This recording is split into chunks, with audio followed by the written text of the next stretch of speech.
اللہ تعالیٰ کی خاطر جائز چیزوں کو بھی چھوڑتے ہوئے، اللہ تعالیٰ کی خاطر بھوک پیاس برداشت کرتے ہوئے،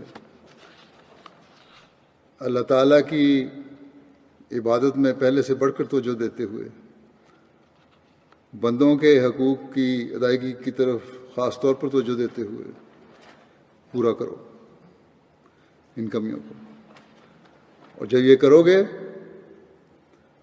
تو اس کا نام تقویٰ ہے، اور یہی رمضان کا اور روزوں کا مقصد ہے. اور جب انسان اس نیت اور اس مقصد کے حصول کے لیے روزے رکھے گا اور رمضان میں سے گزرے گا اور نیک نیت ہو کر گزرے گا، تو پھر یہ تبدیلی عارضی نہیں ہوگی بلکہ ایک مستقل تبدیلی ہوگی. پھر حقوق اللہ کی ادائیگیوں کی طرف بھی مستقل توجہ رہے گی، عبادتوں کے حق ادا کرنے کی طرف بھی مستقل توجہ رہے گی.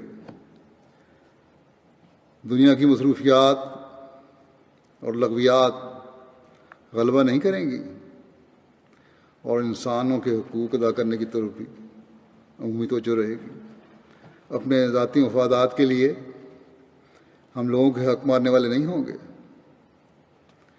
اگر ہم اس نیت سے اور اس ارادے سے روزوں کے مہینے میں داخل نہیں ہو رہے تو ہمارا رمضان میں داخل ہونا بے فائدہ ہے.